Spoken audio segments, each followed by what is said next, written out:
Big boss ಆದ್ಮೇಲೆ ಸಾಕಷ್ಟು busy ಆಗಿದ್ದೀರಿ, ಎಲ್ಲಾ ಕಡೆ ಓಡಾಡ್ತಾ ಇದ್ದೀರಿ. ಬಿಗ್ ಬಾಸ್ ಬಂದ ಮೇಲೆ ಬಿಗ್ ಬಾಸ್ ಬರೋದಕ್ಕಿಂತ ಮುಂಚೆ ಇರುವಂತ ವ್ಯತ್ಯಾಸಗಳನ್ನ ತಿಳಿಸ್ಬಿಡಿ. ಫ್ಯಾನ್ಸ್ ನಿಮ್ ಜೊತೆ ನೋಡಿ ಫೋಟೋ ತೆಗಿಸಕ್ಕೆ ಎಲ್ಲರೂ ವೈಟ್ ಮಾಡ್ತಾ ಇದ್ದಾರೆ. ಆ ಖುಷಿ ಎಷ್ಟು ಸಿಗುತ್ತೆ ನಿಮ್ಗೆ? ಎಷ್ಟು ಎಂಜಾಯ್ ಮಾಡ್ತಾ ಇದ್ದೀರಾ ಆ ಮೂಮೆಂಟ್ ನ?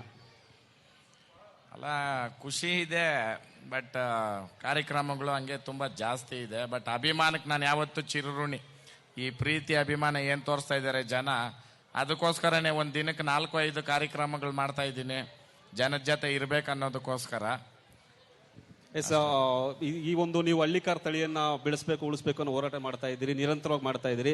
ನೆಕ್ಸ್ಟ್ ನಿಮ್ಮ ಒಂದು ಹಳ್ಳಿಕಾರು ಓಟದ ಸ್ಪರ್ಧೆ ಸ್ವಲ್ಪ ಮುಂದಕ್ಕೆ ಹೋಗಿದೆ ಅಂತ ಕೇಳ್ಬಿಟ್ಟು ಅದೇನು ಪ್ಲಾನ್ಸ್ ಹೇಗೆ ನಡೀತಾ ಇದೆ ಅಂತ? ಯಾಕಂದ್ರೆ ಸಾಕಷ್ಟು ಜನ ವೆಯ್ಟ್ ಮಾಡ್ತಾ ಇರ್ತಾರೆ. ಇಂಥ ವೇದಿಕೆ ಮೂಲಕ ನೀವು ಅದನ್ನ ಈ ಒಂದು ವೇದಿಕೆ ಮೂಲಕ ತಿಳಿಸಬಹುದು.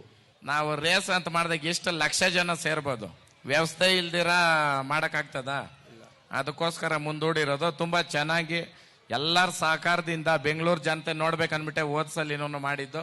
ಈ ಸಲಿನೂ ಅಷ್ಟೇ ಪ್ರತಿಯೊಂದು ಯುವಕರು ಮುಂದಿನ ಪೀಳಿಗೆಯವರು ನಮ್ಮ ಹಳ್ಳಿಕಾರ್ ಬಗ್ಗೆ ತಿಳ್ಕೊಬೇಕು ಅನ್ನೋದಕ್ಕೋಸ್ಕರ, ನಮ್ಮ ಹಳ್ಳಿಕಾರ್ ಉಳಿಸೋದಕ್ಕೋಸ್ಕರ ಮಾಡ್ತಾ ಇರುತ್ತೆ. ನಿಮ್ ಸ್ನೇಹಿತರು ಕೂಡ ಬರ್ತಾ ಇದಾರೆ ಇವತ್ತು. ಸಂತೋಷ್, ತುಕಾಲಿ ಸಂತೋಷ್ ಅವರು ಈ ಕಾರ್ಯಕ್ರಮಕ್ಕೆ ಬರ್ತಾ ಇದಾರೆ. ಮಾಹಿತಿನೇ ಇಲ್ಲ, ಬಂದಿದ್ದೀನಿ. ನೆಕ್ಸ್ಟ್ ಏನಾನ ಬೇರೆದ್ ಕೇಳು.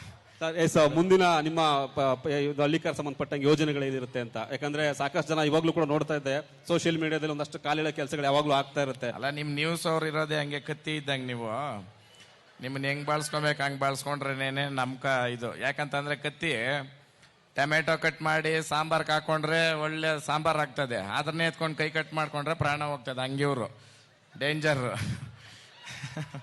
ಎಸ್ ಸರ್, ಇತ್ತೀಚೆಗೆ ನೀವು ಮಾಧ್ಯಮಗಳು ಮಾತಾಡ್ತಾ ನೀವು ನಮ್ಗಿಂತ ಶಾರ್ಪ್ ಆಗ್ಬಿಟ್ಟಿದ್ದೀರಾ, ಕತ್ತಿಗಿಂತ ಶಾರ್ಪ್ ಆಗ್ಬಿಟ್ಟಿದ್ದೀರಾ. ನಿಮ್ಗಿಂತ ಶಾರ್ಪ್ ಅಂತಂದ್ರೆ ನಿಮ್ಮನ್ನ ಹಿಡ್ಕೊಂಡವ್ರು ನಾವಾದಾಗ ಶಾರ್ಪ್ ಇಲ್ದಿರ ಇರಕ್ಕಾಗ್ತದ?